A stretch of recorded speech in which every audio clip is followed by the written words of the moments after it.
de nuestra casa, eso por supuesto. Y tiene que hacerse con unos materiales de calidad, tiene que hacerse una buena sutura para evitar luego accidentes y bueno, y tratarse pues eso, pues en definitiva con mucho respeto y teniendo en cuenta de que estamos tratando con un animal que no vamos a poder volver a capturar en mucho tiempo.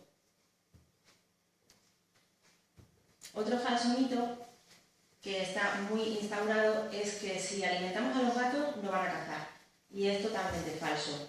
O sea, el gato ante todo es un predador nato. El gato no caza por hambre, muchas veces caza por puro instinto. De hecho, los cachorritos de gato aprenden a jugar cazando. Ellos cazan jugando, se defienden cazando, o sea, la caza es un método de vida, no cazan para alimentarse. Aunque tengas un gato con comida todo el día, y sea un gato incluso gordo, el gato siempre va a cazar. Entonces sigue siendo el mejor plaguicida natural.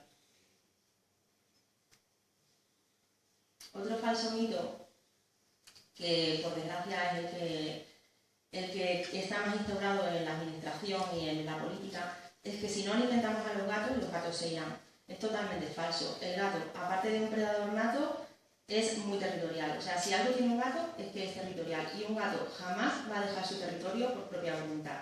No importa que no tenga comida, no importa que se le maltrate, no importa. Un gato nunca jamás va a abandonar su territorio, que es su hogar. Y no importa que su hogar en un momento dado sea hostil, que nunca jamás lo va a dejar.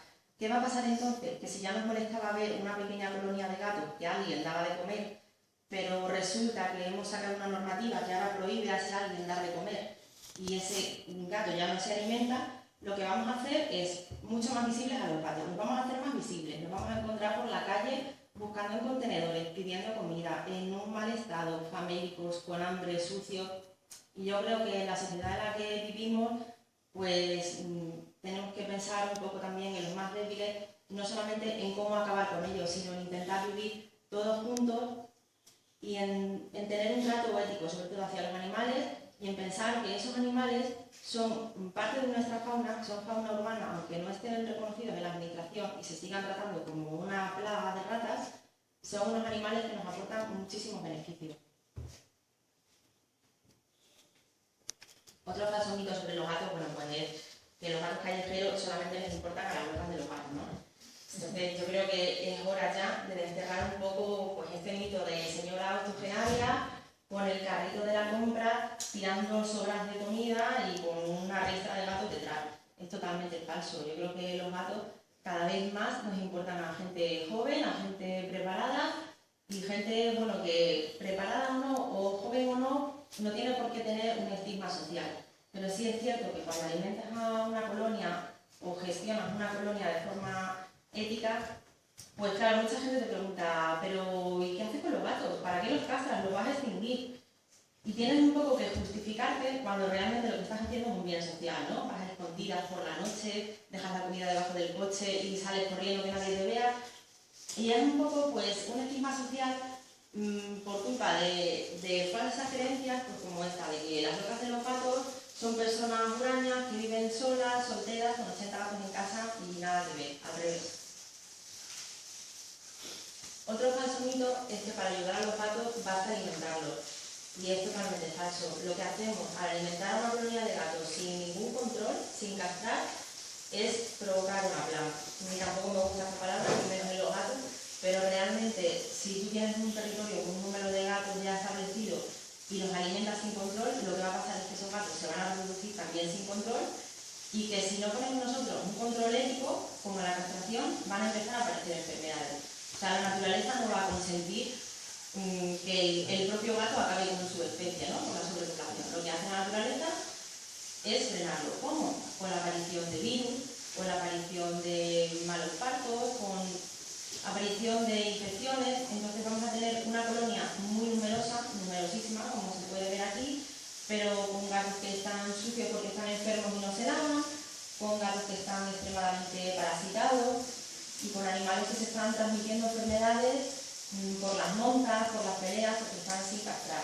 Y sobre todo hay que pensar que los gatos, por desgracia, no es un animal que esté bien visto a la sociedad. O sea, porque todos vemos un perrito por la calle y yo creo que quien más, quien menos, aunque no sean activistas, siempre piensas en voy a llamar a una protectora, voy a llamar al 112, voy a hacer algo, voy a ir con un perro en la calle, hay que hacer algo, rescatarlo, ayudarlo. Pero cuando tú ves un gato en la calle, lo primero que te viene a la cabeza es, bueno, es un gato, hay muchos y además se apañan solos, ¿no? Y no es así. Realmente los gatos urbanos ya no son gatos ferales, no son animales monteses que nacen, tienen su vida y no conocen al hombre ni dependen de nosotros. El gato de ciudad, el gato urbano, es un animal que depende de nosotros y que de una forma u otra lo hemos hecho dependiente. Entonces, ni podemos cortar la fuente de alimento para evitar que haya gatos, ni podemos pensar que ayudarlos es alimentar sin control, sin castrar. ¿Cuáles son las molestias de una colonia no controlada? Bueno, pues la reproducción de los gatos es exponencial. Entonces, si tenemos una hembra en enero, pensar que en abril va a estar madura sexualmente, en mayo, en junio va a tener su primera camada, que esa camada a los 5 meses, si tiene 3, 4 hembras, va a volver a parir en diciembre junto con su madre y eso ya van a ser 16 o 20 gatos. Entonces, es un tipo de reproducción muy rápido que si no cortamos, pues evidentemente se puede convertir en un problema. ¿Qué es lo que pasa cuando hay tantísimos gatos en un territorio? Pues que se van agotando los recursos. Entonces, si no hay comida para todos, significa más enfermedades, gatos más delgados y gatos que van a competir por los pocos recursos que tiene la colonia. Otras molestias son los ruidos y los marcajes por el celo. Entonces, bueno, todos hemos escuchado de noche desde nuestra ventana las típicas peleas de gatos por el celo, pues a finales de verano o en diciembre, enero, que la verdad te ponen los pelos de punta, ¿no? No llegan a hacerse daño real porque es así como ellos intentan intimidarse para no llegar a herirse, gritando y, bueno, con ruidos que es cierto que pueden llegar a molestar a los vecinos. ¿Cómo se evita eso? Pues castrando. Además, la transmisión de enfermedades de los gatos suele ser o bien por sangre o bien por fluidos, por monta. Entonces, si castramos, pues evitamos esos animales enfermos, evitamos ruidos, evitamos marcajes y la verdad es que la solución a los problemas de los gatos de la calle es la castración. ¿Qué pasa si no castramos? Pues que los vecinos van a ver más gatos de los que son capaces de soportar. Es decir, ya les molestan 2 gatitos que están alimentados y que llevan un tiempo en esa colonia, en el momento en el que empiezan a ver más gatos, sean pequeños o sean adultos, o que acuden más gatos a comer, si no se castran, ¿qué va a pasar? Pues quejas vecinales, usos de veneno, denuncias a la perrera, y ahí ya sí que no podemos hacer nada porque, por desgracia, nuestra administración no contempla al gato urbano como un animal al que proteger, sino como una plaga a exterminar. ¿Cuáles son las ventajas de una colonia controlada? Pues todas y más. El control de la reproducción lo es todo, porque no solamente estás controlando la población de los gatos, que ya están en un territorio, estás evitando que se multiplique de forma exponencial, sino que además esos gatos van a defender ese territorio de cualquier otro gato que entre. Es verdad que hay colonias que son menos territoriales y admiten otros miembros, pero siempre va a ser a cuentagotas. O sea, en un lugar donde ya hay gatos, jamás van a aparecer 20 gatos más porque los van a expulsar. No importa que sea una mini colonia, no importa. La colonia que ya está va a expulsar al resto de los gatos. Es decir, que ni va a crecer por reproducción, ni va a crecer porque vengan más gatos a la comida. Si castramos, ¿qué vamos a tener? Pues vamos a tener gatos sanos. Gatos lustrosos, con buen aspecto, se van a controlar las enfermedades de transmisión sexual, también las enfermedades por monta. Al no tener celo, porque tenemos unos gatos castrados, tampoco va a haber un contacto tan directo como cuando hay, por ejemplo, monta o es la época de celo, y vamos a evitar otro tipo de propagación de virus. Los vecinos, lógicamente, no es lo mismo tener una colonia controlada en tu puerta, aunque te pueda crear alguna molestia, aunque no te gusten los gatos, de 3 o 4 gatitos que estén cuidados y de los que tú no te tienes que ocupar, que estar pues viendo cada vez más gatos o gatos buscando comida en contenedores o escuchando continuamente gatitos de los motores. Y bueno, hay que tener en cuenta que, pues eso, que los gatos por desgracia no están reconocidos como animales urbanos, que lo que son parte de nuestra ciudad, y que tenemos que evitar a toda costa quejas de los vecinos, intentar hacérselo entender de buenas maneras, mostrarle todas las ventajas que tiene una colonia controlada, que son muchísimas. Y por supuesto, no olvidar nunca que el gato, a pesar de estar castrado, que es como debe de estar, o sea, es el mejor estado en el que puede estar un gato castrado, y alimentado, siempre va a cazar. Entonces, la defensa de la colonia también tiene que pasar por ser un gran plaguicida natural, el mayor. ¿Qué es el efecto vacío? Bueno, pues la administración lleva años provocando este efecto vacío, ¿no? O sea, tenemos una colonia, molesta a los vecinos, entonces se produce una denuncia. ¿Qué es lo que pasa? Sanidad hace un escrito, se lleva a cabo esa demanda y la resolución siempre es la misma. Pues hay que retirar a los gatos. ¿Cómo se retiran a los gatos de una colonia? Pues esto seguramente hay mucha gente que no lo sabe. No se retiran a un campo, ni se retiran a una vida mejor. Los gatos de colonia no son gatos mansos, no son gatos caseros. Entonces, se consideran animales no adoptables. ¿Qué es lo que pasa con un animal adoptable cuando es capturado por la administración? Pues que pasa a una perrera, a veces gestionada por una protectora, a veces no. Ese animal está un número determinado de días para darle una oportunidad de ser adoptado, ¿no? En el caso de que sea macho, perro, gato. ¿Qué pasa con las colonias? Se consideran no adoptables. Entonces, un animal que se considera no adoptable es capturado y automáticamente acribillado. O sea, se matan. Los gatos de colonia se matan. ¿Qué pasa en ese momento? Pues sí, tenemos unos vecinos contentos porque ya no hay gatos en su soportal, por ejemplo. Pero ¿qué es lo que estamos provocando? Un efecto vacío. Porque no vivimos en una isla. Entonces, al vivir en tierra hay gatos por todas partes. Muchos más de los que nosotros vemos, muchísimos más. Porque de hecho hay gatos que es que no quieren dejarse ver. Y la mayoría de ellos no quieren. Simplemente los que se dejan ver es porque no tienen otro recurso y necesitan de nosotros para alimentarse o para cobijarse. Esas colonias que estaban alrededor de la colonia que se ha exterminado se van acercando al territorio. ¿Por qué? Porque cuando se establece una colonia es porque hay variables que invitan a ello. Por ejemplo, un bajo para meterse y refugiarse de la lluvia, unos contenedores donde alimentarse, algún vecino que los echa de comer, o simplemente una valla donde ellos pueden estar tranquilos porque evita la presencia de perros, ¿no? Entonces, cualquiera de esas variables va a invitar a otras pequeñas colonias a acercarse y a ocupar ese nido vacío que se ha dejado por culpa de una denuncia y del exterminio. ¿Tiene algún sentido? Pues no, porque es muy costoso, tienes que contratar personas que capturen a esos animales, tienes que tener los medios para capturarlos, tienes que contar con un veterinario que los mate y sobre todo porque es un trabajo inútil porque a los pocos meses va a haber que repetirlo. O sea, es imposible dejar un nido vacío donde hay gatos. El efecto vacío es este, siempre se vuelve a rellenar la colonia. El efecto isla sirve también para explicar la ineficacia total de los test. Ahora, bueno, muchos ayuntamientos están sumando al control de colonia, pero no es un control ético de colonias. ¿Qué hace el ayuntamiento? Dice, nos interesa que no haya más gatos, pero ese que no haya más gatos muchas veces pasa por matar a los que ya están. ¿Cómo? Pues cribando. Entonces se cogen a los gatos y se les hace un test de leucemia inmuno, que es un test rápido. Es un test bastante fiable, sobre todo si se hace bien, es decir, con una cuarentena de 15 días. ¿Qué pasa cuando tú coges un gato de la calle y le haces un test para castrar y soltar? Pues simplemente que no sirve. ¿Por qué? Porque estás tratando con un gato que está sin castrar, que puede haberse montado la noche anterior o haberse peleado con un gato con leucemia y si tú mañana lo coges y le haces el test, ese test te va a dar negativo. Entonces, si realmente quisieras acabar con los positivos, estás soltando en la calle un gato positivo que te ha dado un falso negativo porque al virus no le ha dado tiempo de llegar a la sangre y al test, lógicamente, de detectarlo. ¿Qué hay que hacer? Pues muy simple, evitar los test. Los test son un gasto de dinero tremendísimo, están evitando que castremos, que castrar es la única forma de controlar la población y la única forma de controlar las enfermedades y son una pérdida de tiempo y un dinero que no va, digamos, al objetivo, porque si castrar una hembra nos va a costar 60 euros y hacer un test 30, oye, es que con 2 test castramos otro gato.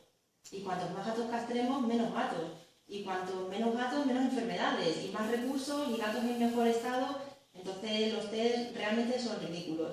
Aún así, la gente que hace test, que hay mucha, por desgracia luego se da cuenta de que no ha servido para nada, porque si tienen una colonia grande en la que han testado y matado a los positivos, ¿qué va a pasar? Los gatos migran, como hemos dicho. Entonces, hay colonias más sociables que admiten otros miembros. Si llega otro miembro de otra colonia y es positivo, es que te puede contagiar también a los tuyos. Entonces tenemos que pensar pues, en eso, en que un gato de la calle no es un gato de casa. Las colectividades son totalmente diferentes. ¿Qué pasa en los gatos de colectividad, en los gatos de la calle? Pues que su media de vida son 4 o 5 años. ¿Cuál es la media de vida de un gato con leucemia? 6. Entonces, la leucemia no lo va a matar. La inmuno no lo va a matar. No lo van a matar estos virus por los que nosotros los matamos a ellos. Los va a matar un coche, los va a matar un vecino, los va a matar un perro, los va a matar el veneno, los va a matar una enfermedad cualquiera, una enfermedad de riñón, una hepatitis, en fin, que los test, de verdad, cuanto antes los desterremos, mejor.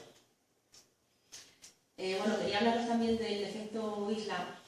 En los años 50, en la isla Marion Isla, es una isla, creo que era de Inglaterra, en la que había pues, muchas especies de aves marinas. Había también muchísimos ratones, entonces la verdad es que había tantos ratones que eran una plaga, impedían que fuese el turismo, impedían la convivencia de personas entre la isla. ¿Qué es lo que pasó? Se llevaron a 5 gatos. 5 gatos que en los años 50 iban sin castrar. En el año 77 había más de 3 millones de gatos en la isla. Eso es lo que pasa cuando el humano mete la mano donde no tiene que meterla, donde en un lugar donde no hay una especie, de pronto la introduce. ¿Qué pasó? El gato es un grandísimo predador, pues acabó con una de las especies insignias de la isla. ¿Qué es lo que ha pasado después? Hay que exterminar al gato. ¿Qué es lo que han hecho? Bueno, pues han sido 20 años.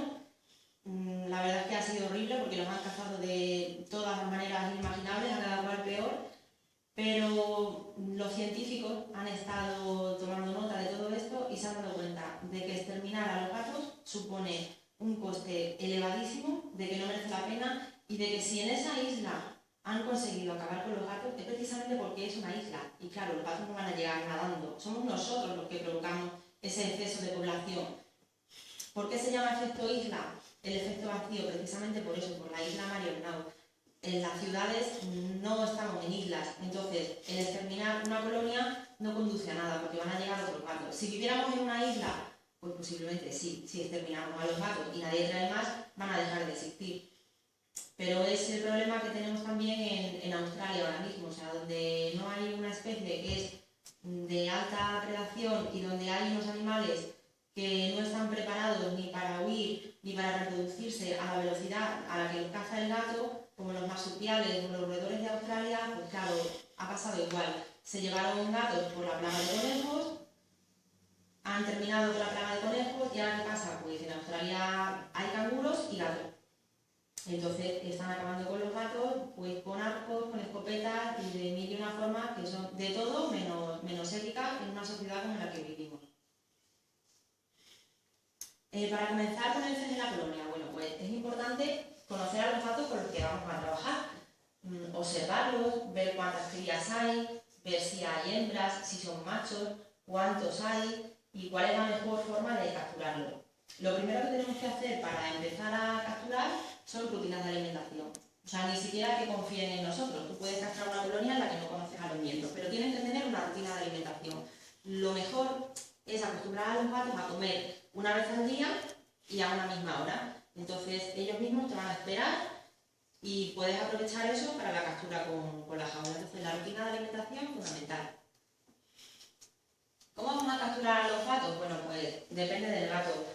Lo más cómodo desde luego son las jaulas, que las tenemos de guillotina, como la de la puerta verde que baja, y las de trampilla, que es un poco más ligera y más cómoda de manejar.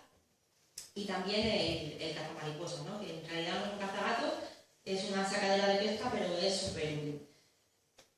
¿Cómo se usan las jaulas? Pues la verdad es que son muy fáciles de usar. Las puede usar cualquiera, se mete el cebo dentro, cuando el gato entra se cierra y sí que hay que tener mucha precaución de que una vez que ha entrado el gato, pues taparlo rápidamente porque el gato está mucho más seguro en lugares pequeños y oscuros que en lugares grandes. Entonces, si no tenemos la precaución de tapar la jaula y dejar al animal a oscuras, se va a destrozar intentando escapar. Entonces, siempre que capturemos un gato con una jaula, con un caza o con un transportín, no importa, siempre una manta por encima y el animal a oscuras y tranquilo.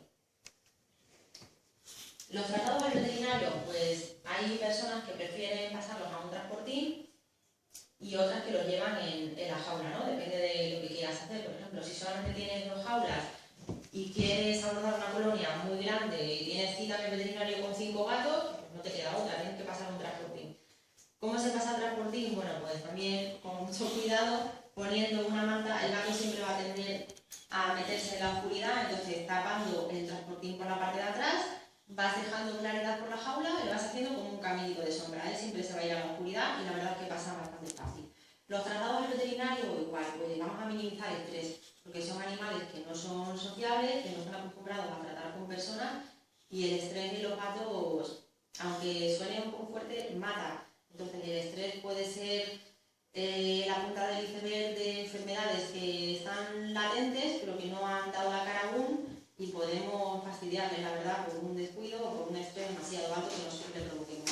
Entonces, igual, transportimos jaula tapada, viaje derecho al veterinario, nada de entretenernos por el camino, y el manejo en el veterinario, pues lo que decíamos antes, o sea, no es un gato de casa, no es la mascota de nuestro sofá. Hay que ser muy rápidos y hay que ser muy eficaces. Entonces, coger, pinchar rápido, anestesiar, operar, suturar bien, y el postoperatorio, ¿cómo lo vamos a hacer? Pues en una jaulita o en un transportín, y soltamos en cuanto se despierte. Porque un gato de colonia lo que tiene que hacer es despertarse, comer y beber y volver a su zona, que es su hogar, y es donde él se encuentra seguro. No es un gato de casa que tiene la necesidad de estar a lo mejor con una campana, o los gatos de la calle no se van a molestar en quitarse los puntos. El marcaje de los gatos pues, es muy importante, porque si tienes una colonia a la que conoces perfectamente, conoces todos sus miembros, los has visto crecer y los has ido castrando poco a poco, evidentemente sabes a quién has castrado y a quién no. Pero si estás abordando una colonia de muchos ejemplares y muchos son parecidos, como estos 2 gatos negros, ¿cómo los identificas? Es muy difícil, y sobre todo de noche, que realmente cuando los gatos salen y cuando los puedes capturar, porque de día los callejeros están escondidos. Entonces de noche es prácticamente imposible distinguirlo. ¿Qué pasa si no marcamos? Pues que estamos perdiendo el tiempo y los recursos, porque si has capturado otro animal que ya se ha castrado, es un estrés innecesario para él, una pérdida de dinero, porque en el veterinario evidentemente lo van a sedar, lo van a abrir y van a decir, pues este ya está hecho. Entonces hay que buscar un marcaje que sea funcional. Antes se chipaba, pero claro, ¿qué pasa?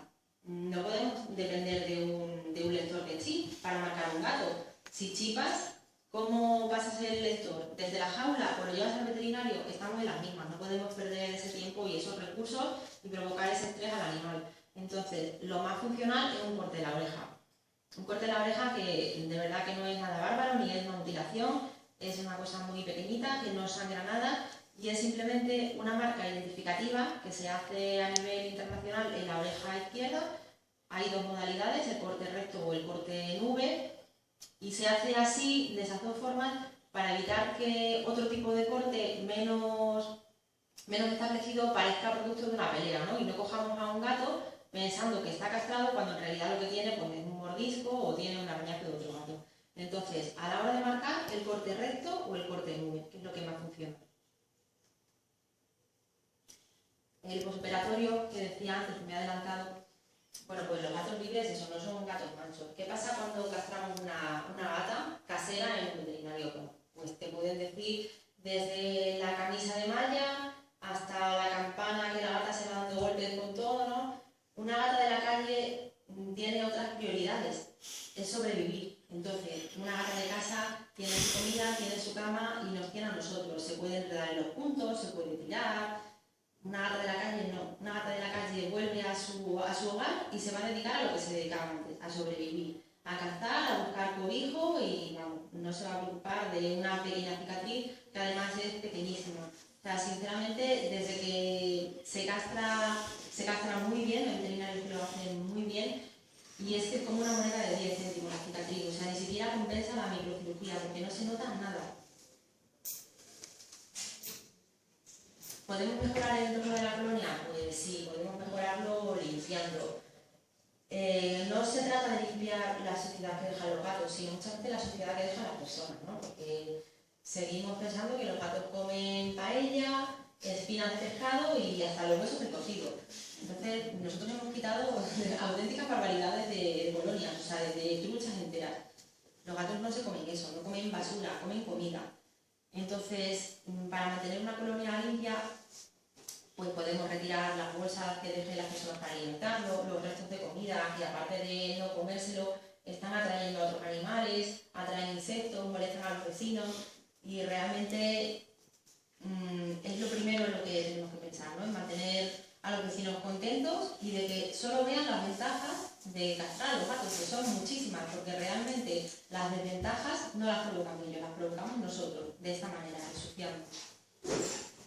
¿Cómo podemos mejorar también el entorno y su calidad de vida? Pues con casetas. Podemos fabricarles casetas pequeñas, si el sitio se presta a ello, con corchopán, por ejemplo, y forradas, y tienen un refugio perfecto para el invierno. Como son muy aislantes, también son fresquitas en verano, o sea que la verdad es que son muy útiles. Para mejorar la salud de los gatos, la calidad de vida en general y subirles las defensas, la desparasitación es súper importante. Y aunque parezca una tontería, los gatos de la calle cazan ratones, comen pájaros, y cuando vemos a los cachorritos muy hinchados o a los adultos muy delgados, normalmente son por parásitos. Entonces, desparasitar a los gatos de la calle es posible con pastas especiales de veterinario, que son bastante asequibles, se lo toman con la comida y la verdad es que mejora muchísimo la calidad de vida. Podemos añadir también la dieta blanda, aparte del pienso, pero pensar que siempre el pienso es lo más higiénico, lo menos visible de cara al vecindario y lo que menos va a molestar, ¿no? El pienso no huele, no quedan restos, porque si el gato no se lo termina de comer, va a venir un pájaro o se lo va a llevar una hormiga.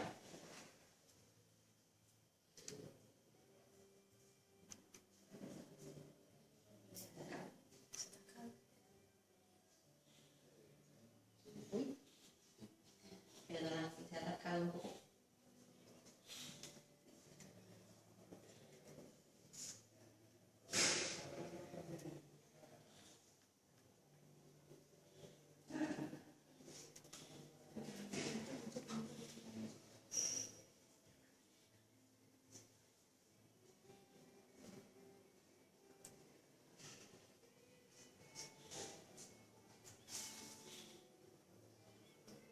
Se ha atascado un poco, pero bueno, para terminar, sobre la ineficacia de los test, debemos de pensar también que pues eso, los gatos no tienen una vida larga en la calle, tienen una vida bastante corta. Y en el caso de que sean mansos, hay muchas protectoras que a día de hoy, a mí me parece una aberración, un asesinato, ¿no? A día de hoy cogen a esos animales y lo primero que hacen es un test. Entonces, si el gato es positivo, despiden del gato. ¿Por qué lo hacen? Bueno, pues la excusa fundamental es que no tenemos sitio para gatos positivos. Ya, bueno, siempre se puede hacer uno, ¿no? O siempre tienes una habitación libre en casa. La segunda es que no salen en adopción. Entonces, bueno, los perros viejos tampoco, los perros grandes tampoco. Y la tercera es que claro, son enfermedades peligrosísimas, con una transmisión altísima, y bueno, y ese solo gato puede acabar con el resto de los gatos del mundo. Bueno, eso es totalmente falso. Entonces, los virus como la leucemia o la inmuno son virus totalmente controlables en una casa, que con una vacuna un gato se te puede morir de viejo. Yo de hecho tengo dobles positivos con leucemia y con inmuno que son viejos. Viejos con 15 años. Un gato con 15 años es ya muy viejo. Y no pasa absolutamente nada. Por supuesto, es más fácil quitarte el problema de encima. Tener gatos pequeñitos, gatos sanitos, negativos, que la gente te va a quitar de las manos, y si son de raza, mejor, ¿no? Pero yo creo que a todos los que nos gustan los gatos de verdad, nos cambia un poco la vida el día que conocemos a este tipo de animal. Al animal, o sea, un animal positivo. Que además, el gato positivo que recogemos de la calle manso suele ser un gato que ha tenido una vida con una familia, porque siempre es un gato que es manso, que ha vivido en familia, que en un momento dado le ha estorbado a esa familia y lo han dejado en la calle. ¿Qué ha pasado? Que, tardo un segundito, que al ir ese gato a la calle, los gatos de colonia han defendido su territorio. Evidentemente no van a permitir que un gato manso, que no es como ellos y no huele como ellos, se quede a comer de su comida y ocupe sus recursos y se los esté quitando. Que le han pegado, que le han hecho heridas y que le han contagiado en la calle. Entonces, imaginar que ese animal que de pronto se ve en la calle sin saber qué está pasando, con hambre, con frío y con miedo, que le han contagiado y que de pronto una protectora lo recoge, quiere ese animal, porque los gatos realmente son muy agradecidos, si de pronto sale positivo a un test y acabamos con la vida de ese animal. O sea, es que no es justo ni ético y tenemos que pensar un poquito no solamente en eliminar el problema, sino en hacer que el problema sea menos problema, porque realmente la inmuno y la leucemia no son un problema. Y bueno, espero que me haya gustado. Si tenéis alguna pregunta.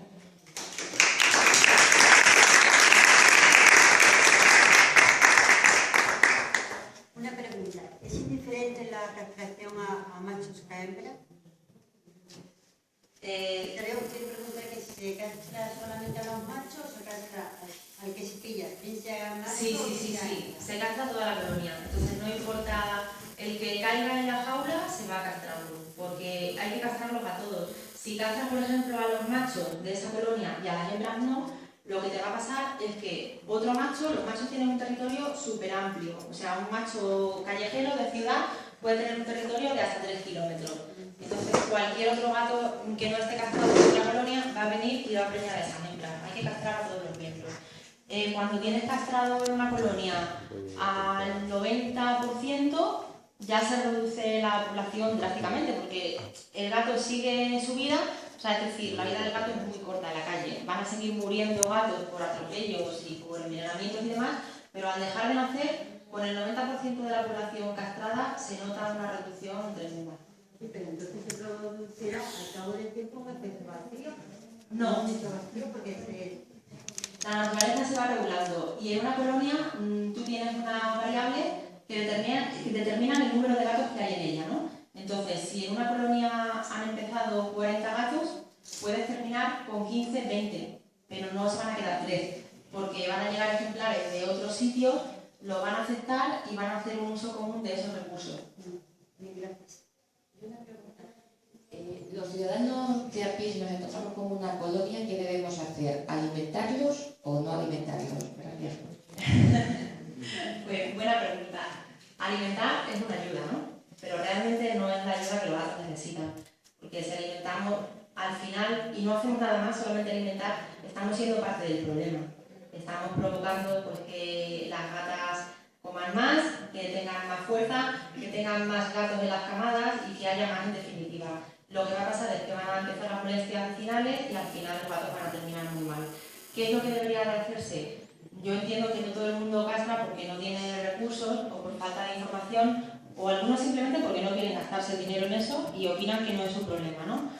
Lo que hay que hacer, lo correcto, es alimentar y aparte atajar ese crecimiento de la población castrando. Entonces siempre puedes hablar con una protectora de la zona, preguntarle qué concierto tiene con el veterinario, con la clínica, ver los precios, se puede llegar a un consenso, pedir ayuda, pero lo importante es castrar. Yo desde luego aconsejo que si alguien se encuentra con una colonia y no va a castrar, no alimente. Puede parecer muy triste, pero a la larga es mucho más triste entablar un lazo emocional con esos animales, alimentarlos, ver multiplicarse esa colonia de 20 a 50, porque puede pasar, y en 3 años que venga la perrera y no quede ni un solo gato. Entonces, si no se va a castrar, lo suyo es no alimentar y dejar que sigan su vida, como hasta ahora. Yo sé